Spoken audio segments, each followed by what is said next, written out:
Hello and welcome to Useful Idiots. I'm Katie Helper. I'm Aaron Mate. Hey, everybody. Thanks for joining us for another episode. It's getting harder and harder to be lighthearted. You know, it's what we try to do at the show. We try to take a light approach to the news as we also discuss serious topics, but it's just getting more and more difficult. It's a very grim time. We have a great guest this week. Norman Finkelstein is here, fan favorite, to give us a very sobering assessment of where things are in Israel's expanding aggression and genocide in Palestine now, of course, in Lebanon as well. So we're very happy to be bringing you Norman's voice, one of the most informed and insightful people on this topic. So make sure that you do join us on usefulidiotspodcast.com, where you get the extended interview, the full interview with Norman. You make this show happen. Literally, we couldn't do it without you. And you also get Thursday Throwdown, your midweek dose of media madness, where we try to laugh instead of cry at clips from the media. And as always, we kick it off with our 4 basic food groups. Democrats suck, Republicans suck. Isn't that weird? Isn't that terrible? And Aaron, you got Democrats suck. So what do we got from you? For Democrats suck, we're going to turn to State Department spokesperson, former MSNBC pundit Matthew Miller. Now, we tried to avoid him on the show recently because he's such an easy target. Like, his job is to get up there every single day and justify his government's policy and pretend as if it's doing something to restrain Israel, while in real life, Israel is totally enabled by the Biden administration to commit mass murder, not just in Gaza, but now in Lebanon too. So he's such an easy target that we haven't done him very much recently, but he's had a few exchanges this week that are extremely revealing as he now justifies the U.S. giving Israel the green light to do what it's done in Gaza, to target civilians, to destroy infrastructure in a bid to crush any armed resistance to it. And here is Matthew Miller announcing that the Biden administration, after saying it wanted a ceasefire in Lebanon, now doesn't care about a ceasefire at all. We support their ability to target militants, to degrade Hezbollah's infrastructure, to degrade Hezbollah's capability. But we are very cognizant of the many times in the past where Israel has gone in on what looked like limited operations and has stayed for months or for years. And ultimately, that's not the outcome that we want to see. That's not the outcome we want to see. So we're very cognizant that Israel's claimed that it's going into places like Gaza for a limited operation, in Lebanon for a limited operation. But then somehow, for some reason, Israel happens to stay for a lot longer and kill tens of thousands of people. And that's not what we want to see. We're cognizant of that. So, of course, in real life, that means that the U.S. fully knows exactly what Israel plans to do, as it did in Gaza. And it's fully on board with that. And this is just a few weeks after Biden was saying that he wanted a ceasefire in Lebanon, that they'd brokered something with France for a 21-day ceasefire. And now we know what really happened, which is that Nasrallah, the head of Hezbollah, had agreed to a 21-day ceasefire. His thing, though, is he wasn't going to abandon his demand that for a permanent ceasefire, Israel has to agree to a ceasefire in Gaza. And that's why, according to one Israeli official who spoke to NBC News, they killed him.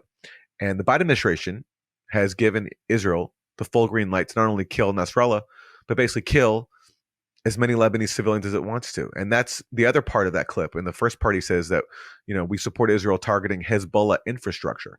He could have said we support Israel targeting Hezbollah military assets, right. But he uses the word infrastructure, which is very revealing, because what's Israel doing in Lebanon? It's targeting Lebanese civilian infrastructure, which Hezbollah also has, because it's not just a militant group, it's a movement. And they have social services, they have clinics, they have paramedics, and that's who Israel's been targeting. And Matthew Miller is saying we're fully on board with Israel targeting that civilian infrastructure, just as it was fully on board with Israel targeting that infrastructure in Gaza. Disgusting.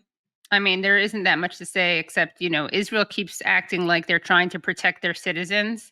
And of course, if they wanted to protect their citizens, they would have agreed to a ceasefire. If they're being if they're being put at such an existential threat by Hezbollah, right? That's like their whole argument is incoherent and inconsistent, because if these people are such threats, they would agree to things, because that's what you do. But they don't want to, because it's not about protecting their citizens. It's about a political project. Exactly.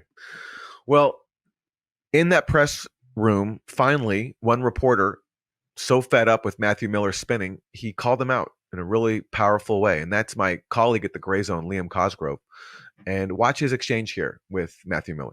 This administration has financed a genocide in Gaza for the last year, and every day you're up there denying accountability for it. So, I mean, what gives you the right to lecture other countries on their moral? So if you have a policy question for me, I'm happy to take it. If you want to give a speech, there are plenty of places in Washington where you can give a speech. Yeah, but people are sick of the bullshit in here. I mean, like, it is a genocide. You are abetting it, and you are risking nuclear war in Ukraine for this proxy war. Plenty of other places to give a speech. Go ahead. Saying how all of us feel, that it's just they're tired of the BS and the spin. And unfortunately, some really horrific news, but not long after this exchange, another gray zone journalist, my colleague Jeremy Lafredo, who's in Palestine, he was among a group of journalists who were kidnapped by the IDF, by the Israeli occupation forces. He was beaten, he was blindfolded, and he, as we're recording this, he is still being held by Israel. The other journalists who were kidnapped and assaulted by Israel were released. Jeremy Lafredo is still being detained as we're recording this. It's been over 24 hours. I'm hoping, I have to assume that by the time this comes out, he will be freed, because we're talking about Israel kidnapping and beating an American journalist, taking away his phone. And the Biden administration, for all the impunity that it's given Israel, will it really give it the impunity to kidnap an American journalist and beat him? I mean, you never know with Biden, right? But that's also just something that has happened this week. On top of all the other expanding horrors, there's just too many to keep track of. Israel attacking North Gaza, ordering hundreds of thousands of people to flee, ordering them to flee to the so-called safe zone in the south, where already over 1 million people are living in tents in the worst conditions in the world. And now more people from the north are supposed to go there. Israel's attacking the main hospital, the last one left in northern Gaza that's functioning. I mean, the horror is just impossible to keep track of and impossible to fathom. It's so disgusting because, of course, in theory, and Israel claims to be this bright beacon of democracy, but the press and medical workers are supposed to be protected. And instead of taking care to not target them, they are their priorities. Like, they are the people among the groups that they most want to kill. Obviously, for hospital workers, doctors, nurses, et cetera, it's because they don't want people to be able to be treated. They want the people they injure to either die or be as injured and maimed and brutalized, amputated as possible. And then, of course, they can't possibly have journalists getting the truth out, which is why they have to kill journalists. I mean, it is, I know I'm not stating anything that we haven't said before, but it is so stunning how, like, is there anything Israel could do that would make its defenders wake up, admit that they're not a beacon of freedom, democracy, and, the Western world? Well, I guess they are this great symbol of the Western world. There is truly nothing, and that's because they're in a cult. And when you're in a cult, you have such fidelity to the cult orthodoxy, which in this case is Zionism and Israel, that nothing, obviously, I mean, we're seeing this in action. A year of this, nothing can shake your faith in the cult and your service to it. And it's dangerous when the cult is populated by the most powerful people in the world, serving a state that has nuclear weapons, and it leaves the rest of us totally powerless. And like, the minimum thing we can do is just observe it and talk about it, but we are powerless right now. And it's, there's no sugarcoating it. It's a really grim moment. It just is. I didn't know this about Jeremy. I've had him on my show. He's done amazing reporting. I mean, he's done amazing reporting on protests here, capturing all these Israel supporters saying absolutely vile, violent things that, of course, never gets covered by the mainstream media because it's only Palestine supporters who are portrayed as violent, threatening thugs, even though the violence comes from the Israel supporters. But he captured them talking about how Gaza needs to be flattened, kill them all, etc. And he's done amazing work in Palestine and also at the border, filming Israelis literally trying to block aid convoys. Exactly. And that has to be a factor in why he was targeted and why they're still holding him as we're recording this, even after they freed other journalists who also were subjected to brutal assault. And it's just, but this is a government that's been given full impunity by the only constituency that matters, which is Washington. As long as Washington gives the green light, as we're seeing, Israel can do whatever it wants. Well, yeah, and we'll have to add a note. We'll add an update if we do learn anything about Jeremy's latest news. We'll add that in the show notes. Yes, we will. So what do we have for Republican Suck? So for Republican suck, let's take a look at the always informative, always inspiring, sometimes honest and sometimes dishonest, Lindsey Graham. Let's hear what he had to say, pulling together the realities in the United States, where Hurricane Helene is ravaging the people there, and the fight in Palestine. You can thank Donald Trump and Elon Musk for that. You know, I've been going all over South Carolina like most people. I hadn't slept much. But look what's going on in Israel. Our friends in Israel are surrounded by people that want to kill them, destroy them, a second Holocaust in the making. And Biden says, be proportional. What is the proportional response to people who want to kill you and your family? God. They're running out of ammunition in Israel. We have to help our friends to keep the war over there from coming here. They're willing to. I mean, it's just so irresponsible and disgusting to have this senator who's supposed to represent the people of his state basically tell people to suck it up because it's so much worse for Israelis, but they're suffering as they try to wipe out an entire population. Think of the Israelis. Don't think of yourselves, your friends and family who have been killed through this hurricane, in large part, of course, thanks to the climate policies of both parties, but especially Republicans. I mean, and the racist contempt you have to have for Palestinians to be saying that it's Israelis who are somehow suffering when you have, millions of people trapped in a death camp with nowhere to go, being terrorized every day, being massacred wherever they are, whether it's in hospitals or shelters. Over 1 million people in Gaza sleeping in tents in the worst conditions on this planet.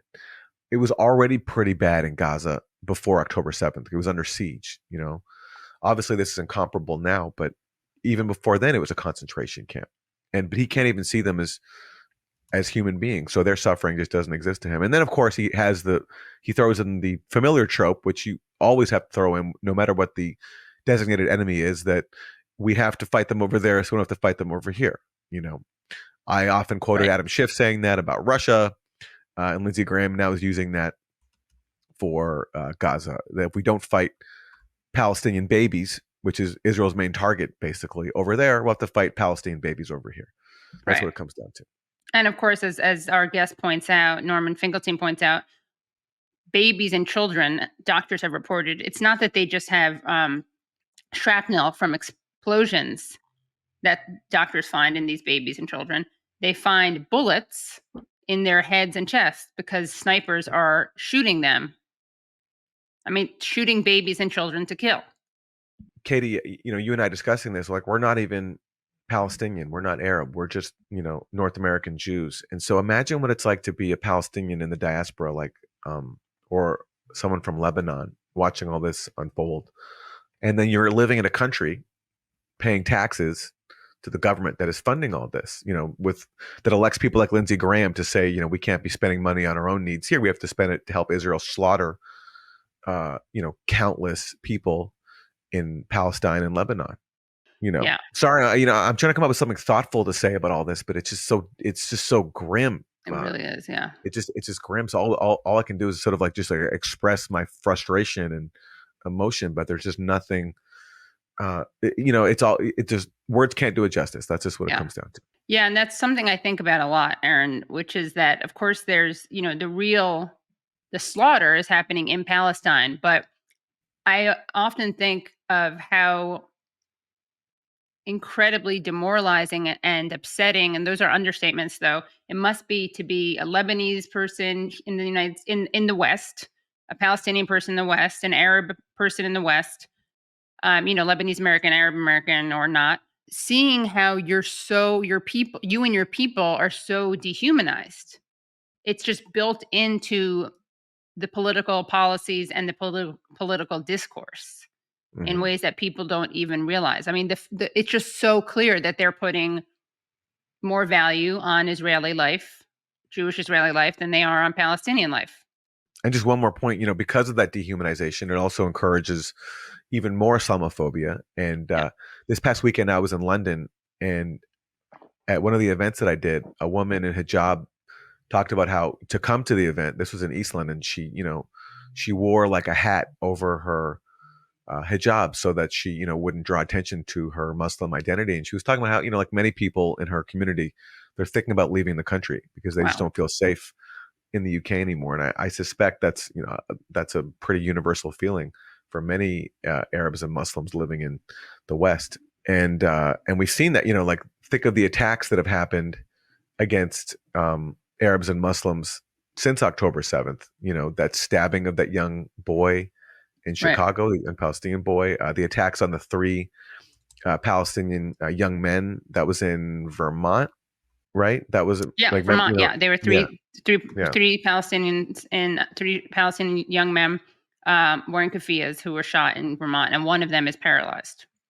And we know that in Palestine, American citizens have been killed. In Lebanon, a man from Dearborn was recently killed in an Israeli strike, and the government just shrugs.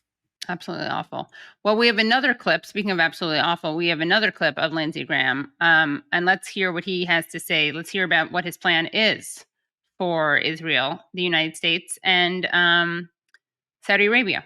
Now's the time, if you're ever going to do it, to start a dialogue with Saudi Arabia about the day after. Right, but the Saudis have also been very clear that what they want in return, that there needs to be a viable, sovereign, independent Palestinian state which the Israelis recognize. They want 2 things. For them to recognize the state of Israel, they want a defense agreement with the United States. Saudi Arabia and the United States would have a mutual defense agreement like we have with Japan and Australia. In other words, the United States would go to war for Saudi Arabia. That requires 67 votes in the U.S. Senate. Senator Blumenthal is a Democrat trying to get the votes. I told MBS a year and a half ago, that will be a heavy lift, but I will try. But the Israelis also have to want to recognize an independent Palestinian state. They're not going to do that. An independent sovereign nation called Palestine, with security guarantees for Israel to make sure there's no future October 7th. It will be more like an emirate than it will be a democracy. MBS and MBZ at the UAE will come in and rebuild Gaza. They will reform the PA. They will create an enclave in the Palestine that can live in peace and harmony with Israel. They will stop teaching their children to kill the Jews. A de-radicalized, a demilitarized... Is that actually true? Is that how they teach it? Yes, literally. So, bottom line, a de-radicalized, a demilitarized Palestinian enclave is what Israel wants. And here's the rub. After October 7th, declaring a Palestinian state after the attack would be seen as rewarding terrorism. That's the universal view of the Jewish people. The 2-state solution, as we know it, died on October the 7th. You think it's dead? I think as it's been envisioned in the past, it is. And I think that was the goal of the Iranians. The 2-state solution was killed by Israel and the U.S., who refused to accept it when it was offered to Israel so many times. I've talked about this a lot.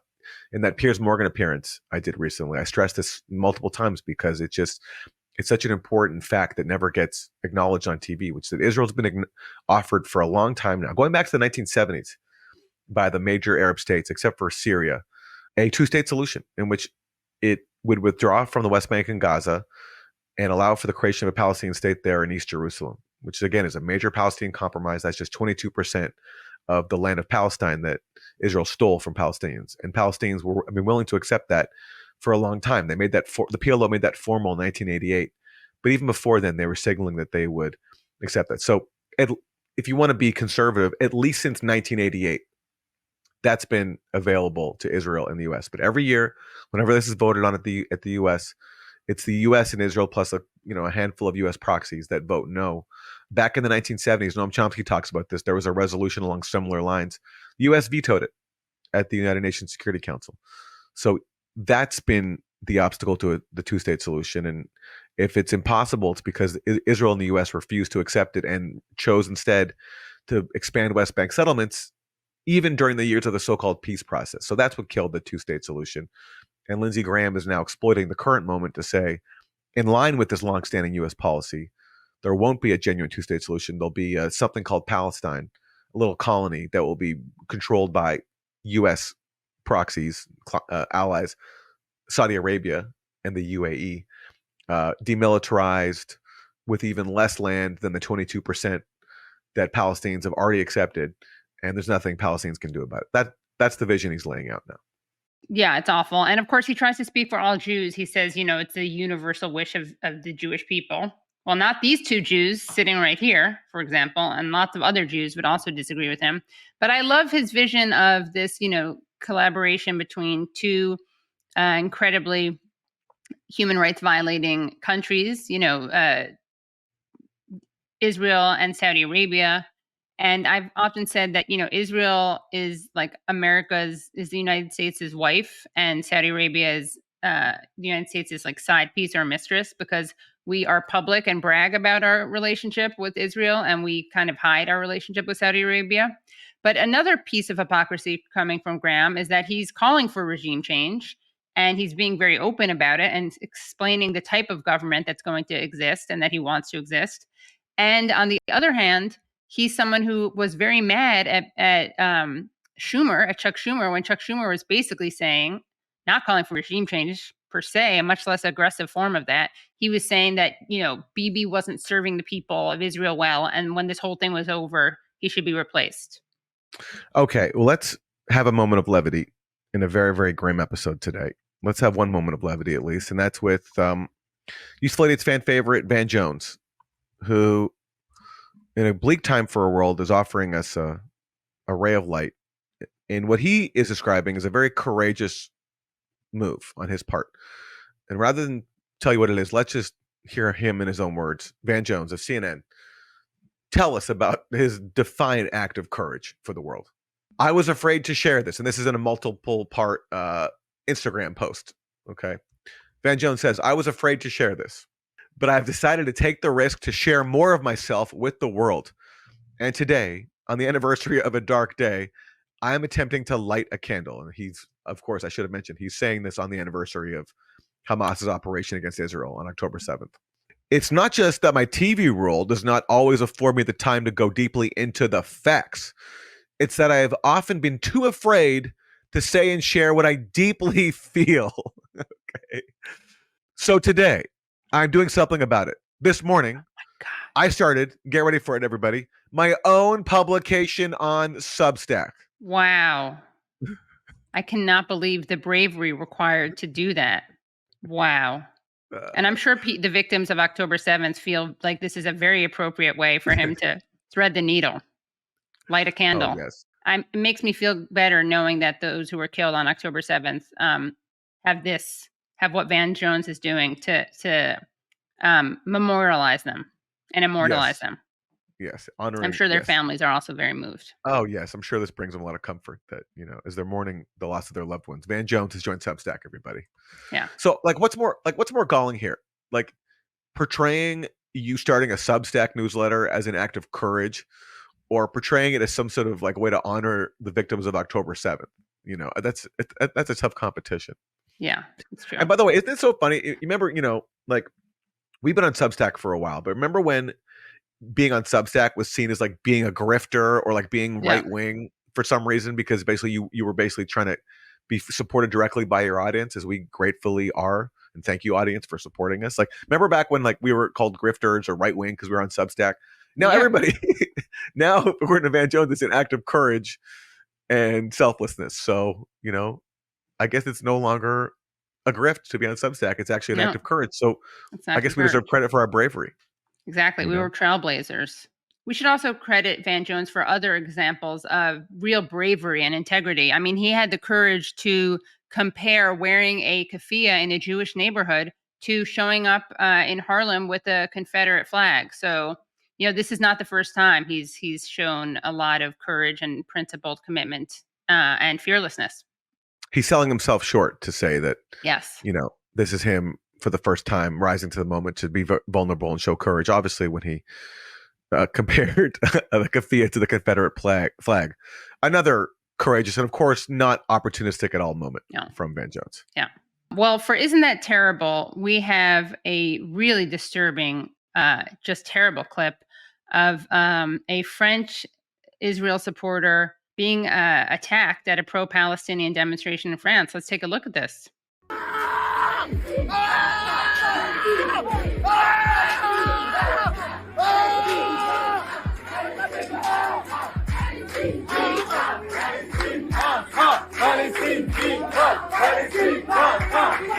So there you see it, a man who is claiming to be victimized and attacked, and he is attacked, but it's mostly by himself. I just, like you've heard of that term, like ennui, that distinct French male malaise. Like usually it's French men, in my experience, who have like the ennui, the malaise, and so this brings it to a new level of the ennui of a French Zionist who is self-victimizing among Palestinian supporters, hurting himself, shouldering the burden of being a supporter of genocide by falsely portraying himself as a victim. Yeah. By just screaming and doing, as literally nothing happens. But, this reminds me of, we've seen so many of these things, right? We saw that Jewish lady walking through an encampment with a Jewish thing written on her shirt, and literally nothing happening to her. I guess that was honest, because nothing happened to her. But then there was another woman who phoned the police saying she was being attacked and trapped by the protesters, and she was free, and there was no one touching, harassing her, or blocking her.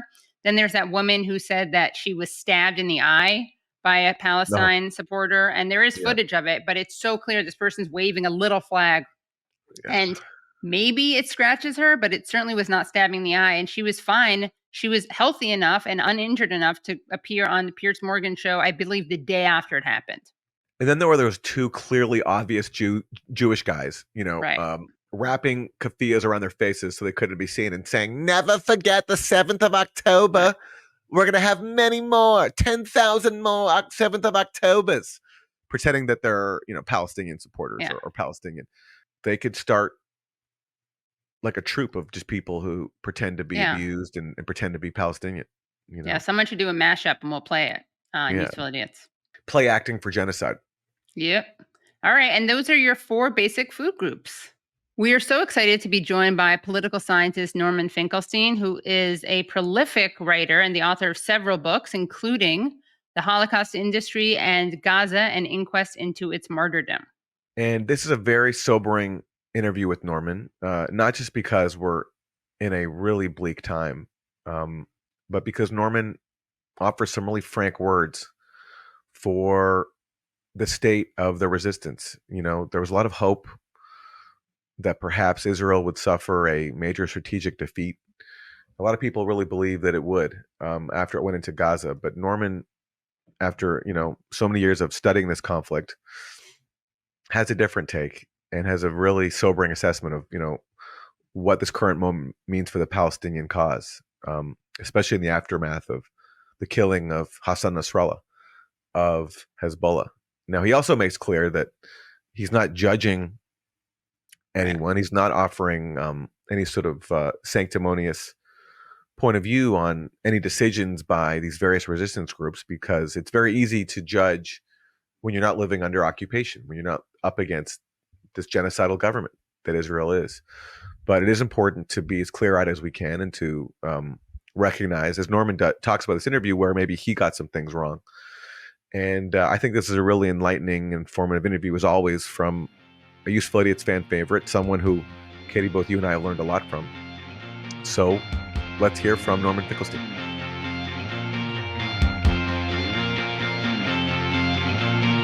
Norman, thanks so much for joining us. Well, thank you for having me. It's always my pleasure to be on with Katie and Aaron. We're recording this in the 1-year anniversary week of October 7th. So let me just start with a general question. Your overall assessment of where things are right now. I have to enter a caveat before I even begin, which is right now the center of gravity has moved to the battlefield. And I'm not a military expert, so it's very hard for me to assess the current situation. At the political level, it's been surprisingly quiescent. I can't remember a single instance where the Security Council has been so silent, or not so silent, has been totally silent. I mean, at this point, there would have been meetings, there would have been different draft resolutions being circulated. There would be so much activity in the Security Council. And so far, there's been total silence. So at the political level, it's been inactive. Netanyahu, he's, I suppose, an intelligent man. That's what everybody says, and I don't believe in disputing, quarreling with facts. But his main ability is in taking advantage of opportunities. He's a politician. In the first place, he's a politician. And he knew, which is correct, that once you entered into the last months of the electoral cycle, all of the media would be focused on the election. Gaza, Lebanon, they would drop to, as it used to be called, below the fold of the paper, of the front page. And so he can get away with anything. So immediately as Kamala Harris got the nomination, if you look, you could see it's very clear. Immediately as that cycle began, the Kamala Harris cycle, Israel was committing a massacre every day. It was just bombing this refugee camp, bombing that school, because it knew it could get away with it. There would be virtually no coverage of it. Even now, let's say if you were to put on the screen the front page of the New York Times, top story is the hurricane, then the Kamala Harris Trump, and then the third story, and Gaza and Lebanon is below the fold, as we used to call it, below the fold, and then below that top half of the paper. He knew that he would be insulated from any political pressures. He, meaning Netanyahu, he would be insulated from any political pressures for the last couple of months of the electoral cycle. So politics has been absent. The college scene, I think probably students are regrouping and trying to figure out how to move forward after the draconian crackdown in spring, and now the implementation of all of these restrictions on free speech, which make a lively movement well nigh impossible. So on all the fronts, it's been, on the political front, there's been an absence of activity. And on the battlefield, it's very hard to assess.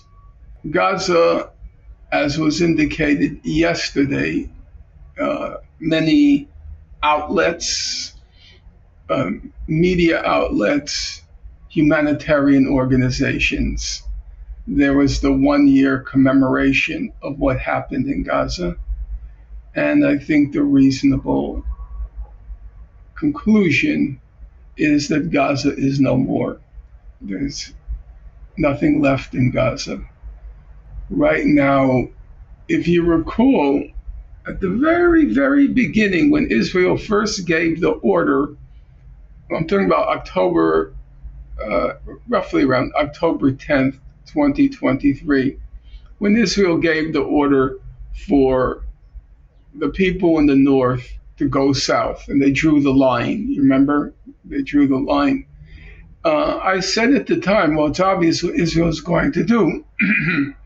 It's going to declare the northern sector a buffer zone and effectively annex the northern part of Gaza. Now, it took a year, but that's actually what they're doing right now. The claim is, which I consider complete nonsense, we're going to clear out Hamas and then we'll let the people back. No, they're not letting the people back.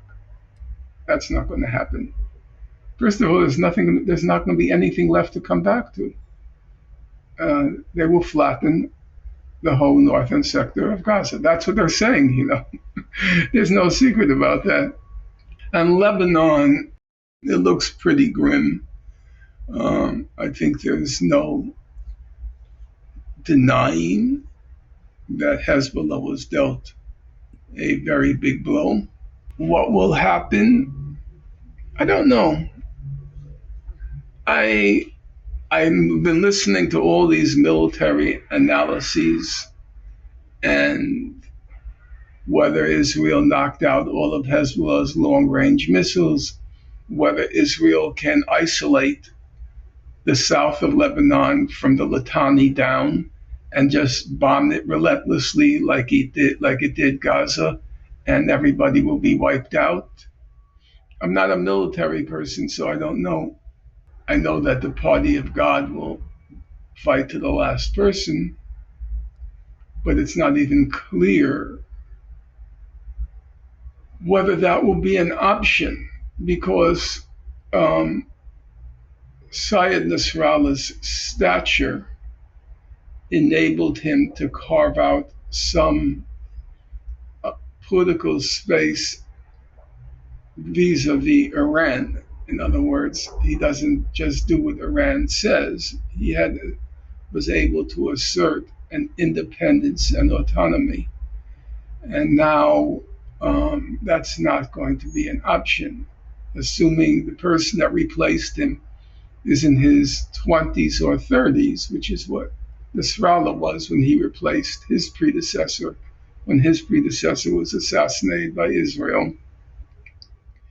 If it's a young man, he can't stand up to the Iranian regime.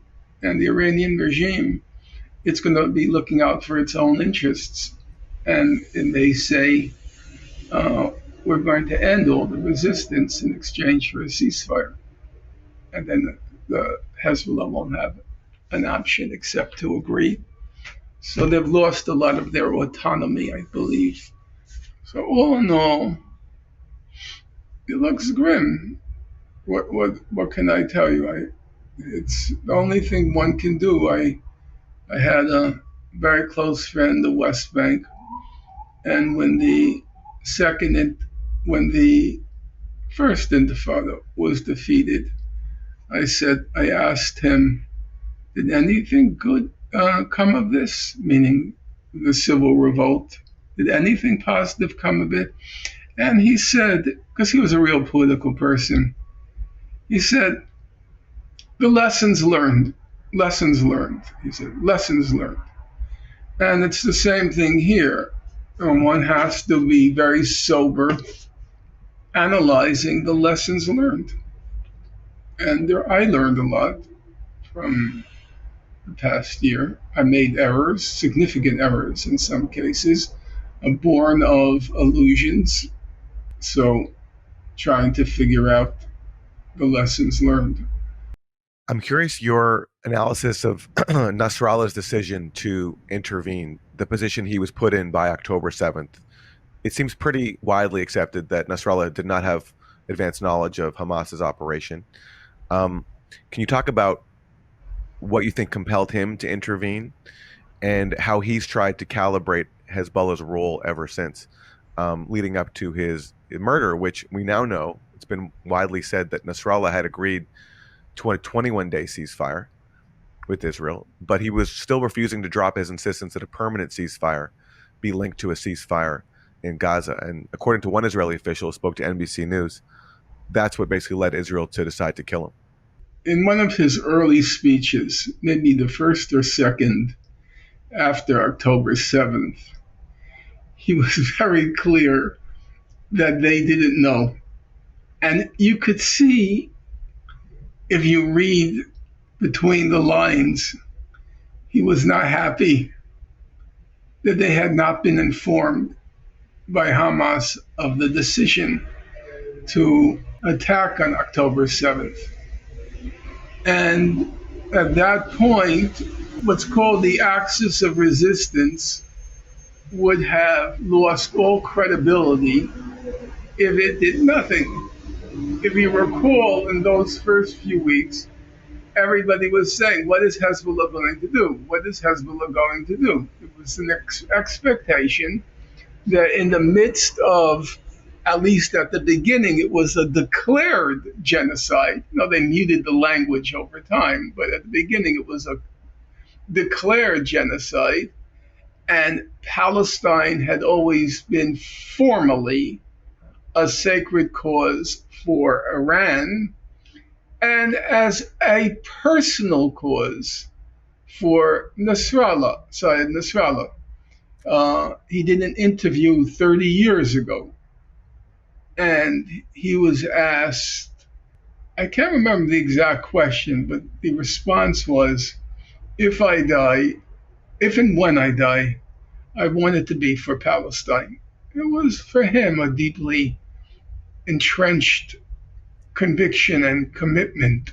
Both at a personal and a political level, he had to do something. On the other hand, as Nasrallah said in his last speech, he said Israel has the technological edge. And they're smart enough to know that, around October 7th.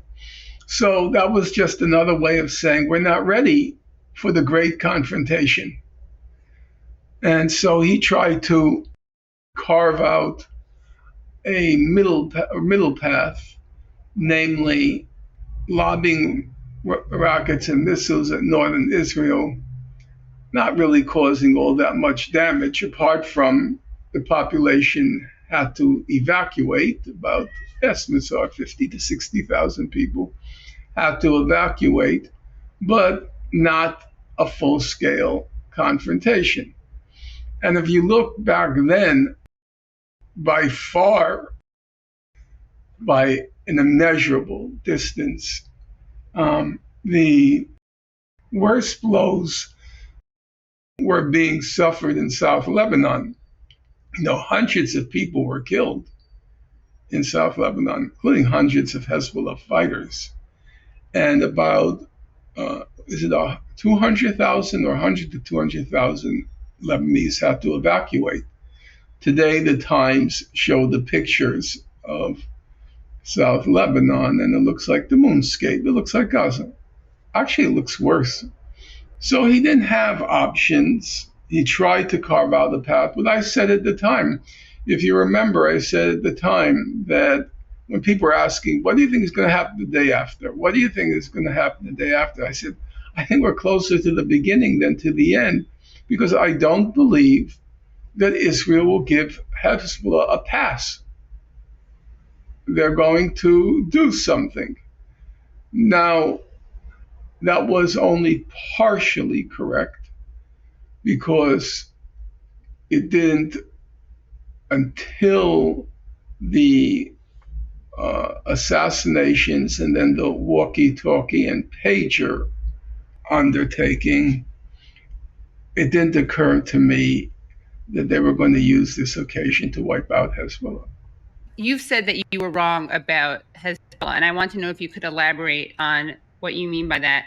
Well, I'll begin with an anecdote, a germane anecdote. I remember discussing Hezbollah with Professor Chomsky, and he said, I don't believe it's a significant military threat to Israel. And I take seriously anything he says, but I was skeptical of that judgment, especially because they did get at minimum a draw in 2006. So it seemed like they had established their own deterrence capability against Israel. So I didn't agree with that judgment. What I didn't see, because I didn't know, was after 2006, Israel invested a large amount of resources to the showdown, to the final showdown. Hezbollah had that unique characteristic of being very ideological, but also it tapped into the mental resources of the Arab Muslim world. They are fundamentally the fact that every Arab Muslim is going to be a civil engineer, an electrical engineer. I know Arabs and Muslims very well. They're part of my life at this point. Everyone's going to be a civil engineer, an electrical engineer, or go into something like IT, okay? So you had this wedding this melding of ideological conviction and technical know-how. And I believed that the ideological conviction was such that they could prevail, or at least equal Israel. What I didn't see, and I frankly have to admit it, and here's going to be a digression, and you'll forgive me, and you can stop me. So my best friend growing up was Mark Cohn. And Mark Cohn was a surpassingly brilliant fellow, for sure. And he eventually became the CTO, Chief Technology Officer, for Unisys, which is one of the large computer firms in Washington and very connected to the Defense Department. And he liked mental games. You know, when we were all out on our bicycles, he was in his room playing chess. He liked mental games. So Mark eventually became the head of the computer system in the Bush-Cheney White House. And he once said to me, he was trying to, I guess, justify what he was doing. He said, you know, Norman, they work very hard, meaning Bush, not Bush, but, you know, Cheney, Rumsfeld, and so forth. And in fact, it was true. They work very hard. If you read the stories about Rumsfeld stood at a lectern. He never sat at his desk. He stood at a lectern, and he used to write all these memos, and they called them Rumsfeld's snowflakes. He was always giving the memos, you know. And I didn't get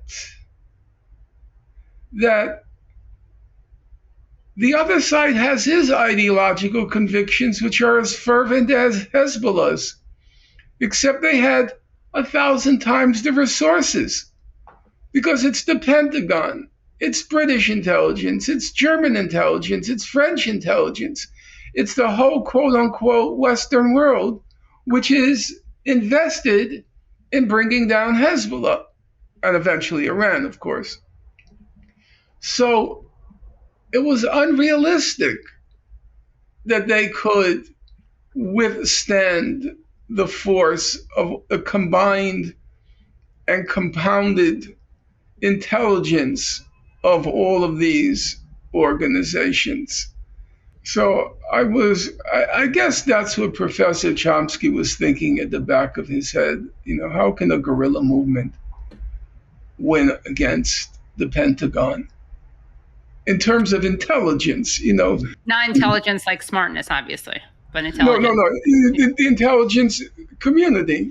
And especially also, if I can make a point, that if Israel's doctrine is to deliberately destroy civilian infrastructure as a way to deter its military adversaries, which, you know, Israel is doing right now in Gaza and also in Lebanon, and also if Israel is hesitant to fight a ground war, which it clearly is, and it has the advantage in the air, which it's perfectly content to continue pursuing.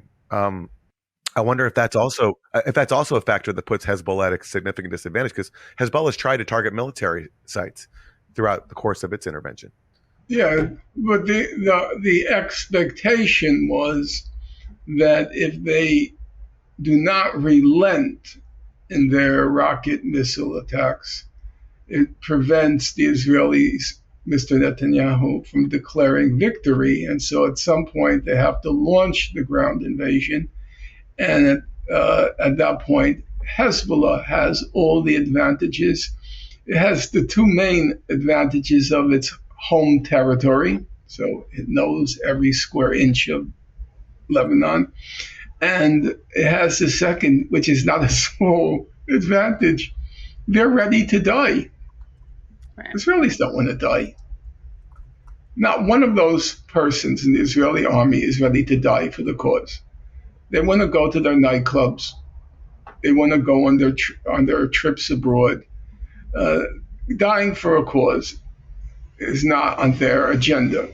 Whereas for Hezbollah, it is on the members of the party of God.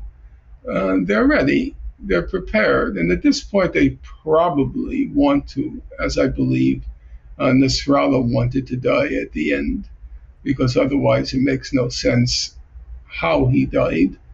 So that's a very big advantage. But that advantage may not come into play, because it's possible they'll do what they did in Gaza. If you look at the figures for deaths in the Israeli army, it's less than one a day. The last figure they gave out was after October 7th, it was 349 Israeli soldiers killed in Gaza. That's in 365 days. It's less than one a day, because there are no battles in Gaza. This is all a myth. There's no war in Gaza. The moment the media reported each day the conflict under the sub-headline, it would be the main headline, and the sub-headline everywhere was the Israel-Hamas war. The Israel-Hamas war. The moment they got that sub-headline, Israel won the propaganda war, because they were depicting it as a war. There was no war in Gaza. There are no battles in Gaza. You search your memory 365 days. Do you remember one day when a battle was reported? What they do is they just flatten everything in their path, pulverize it, and then they move in order to blow up. No, they don't even go into the tunnels. They blow up the shafts of the tunnels. There was no war in Gaza. It's all a myth. That's why, when you hear the talk, Israel says, we killed 18,000 fighters, Hamas terrorists. How would they know? How would they know who they killed? Gaza's Ministry of Health doesn't know, because Hamas doesn't wear uniforms. They don't carry around IDs saying Hamas terrorist. So the Ministry of Health hasn't a clue whether this young male in front of them is Hamas or just was a young male who was walking in the street or in a building. So how would Israel know? It never actually fights Hamas militants. It may see some dead bodies on the ground, but it doesn't have a clue whether it's a militant. Every time you see the Israeli figures, you could predict. I could predict every figure Israel will produce from now till next year. You know how many are produced? What numbers they'll use? It's very simple. Whatever number the Ministry of Health releases as total deaths, let's say now they're saying 42,000, right? So Israel's going to say, we killed 21,000 Hamas terrorists. They want to show the 1-to-1 ratio to prove they're the most moral army in the world, because other places it's 3-to-1 or 4-to-1, but here it's 1-to-1. So all they do is take the total number killed, divide it in half, and say that's the number of militants we killed, or terrorists that we killed. They don't have a clue. There's no fighting going on in Gaza. It's a genocide. I don't care about the technical term, legal term.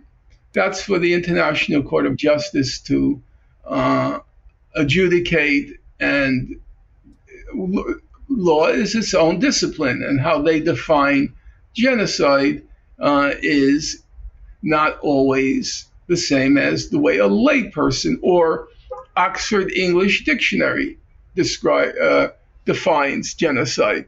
But I'll just, if you allow me, since I've been writing about this subject, so Oxford's dictionary defines genocide as the murder of a large number of people from a particular nation or ethnic group with the aim of destroying that nation or group.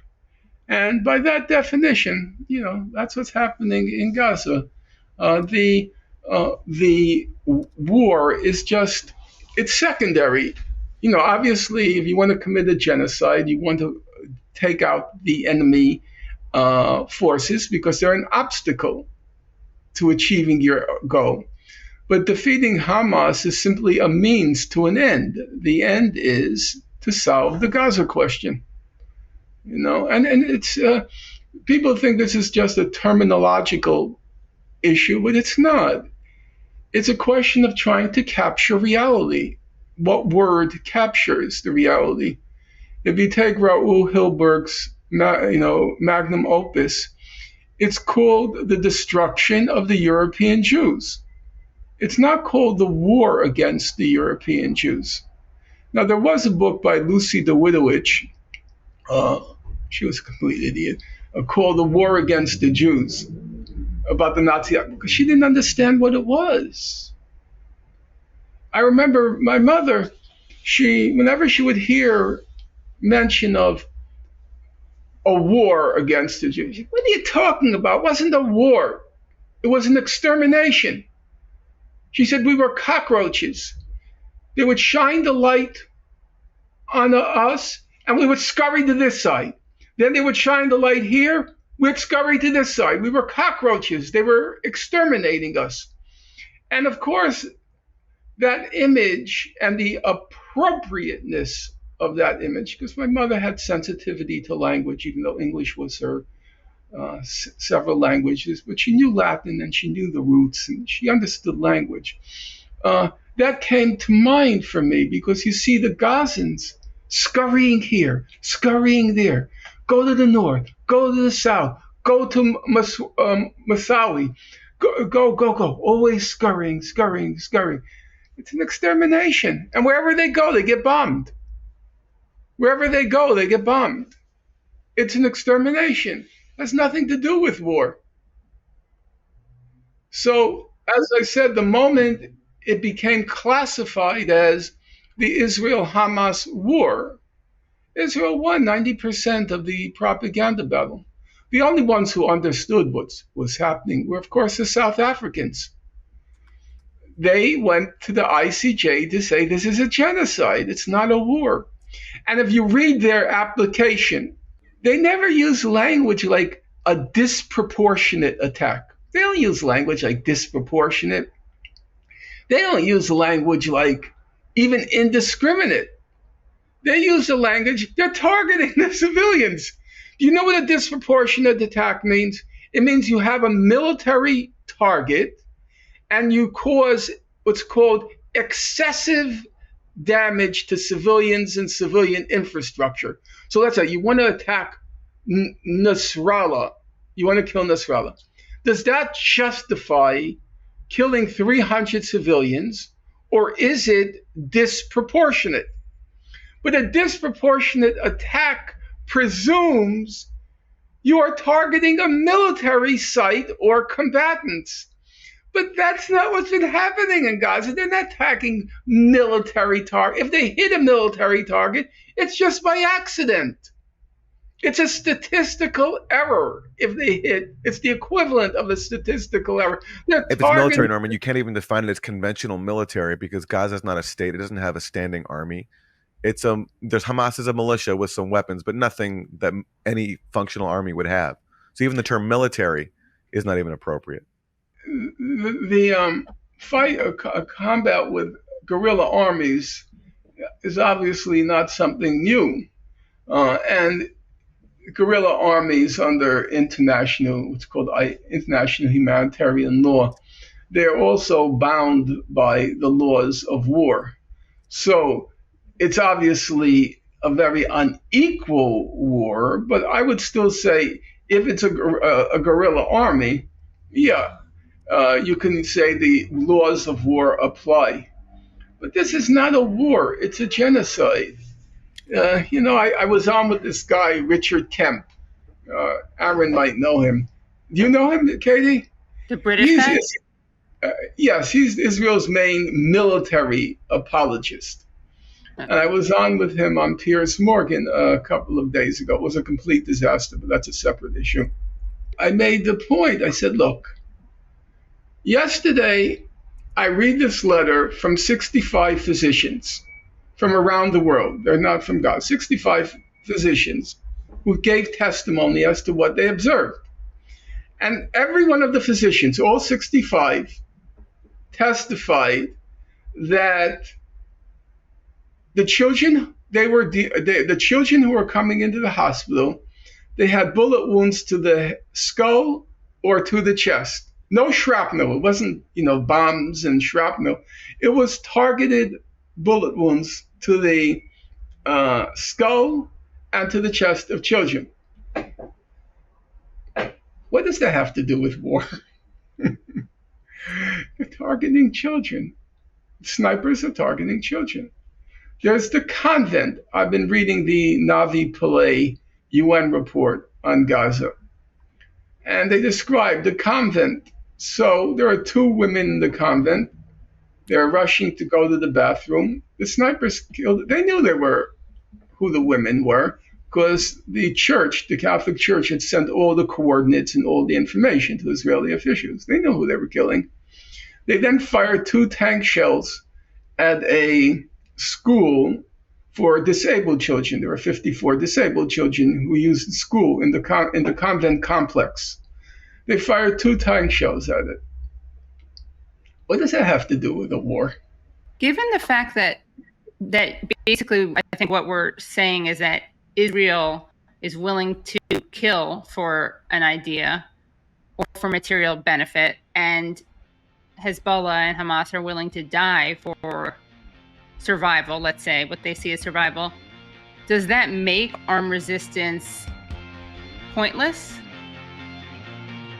And to hear the rest of the interview, please go to usefulidiotspodcast.com. Always so great to talk to Norman Finkelstein. His insight is really incredible. And also his honesty in admitting when he's wrong. He's actually said in the past, I think quoting Bertrand Russell, that he likes to be proven wrong because it shows that he's getting closer to the truth. And just so thankful to Norman. And also, you'll definitely want to hear the full interview. So if you're not already Substack supporters, please do become supporters at usefulidiotspodcast.com. All right. That's been our show. Thank you so much for supporting Useful Idiots and tuning in. We'll see you next time. Bye, everyone. Thanks so much for listening to and watching Useful Idiots. For extended episodes, bonus content, and our weekly Thursday Throwdown episode, please subscribe at usefulidiotspodcast.com. Support the show for free by subscribing on YouTube, Rumble, and wherever you get your podcasts. And if you like the podcast, don't forget to rate and review. You can also follow us on Twitter at UsefulIdiotPod. Thanks for supporting independent media. We'll see you next time.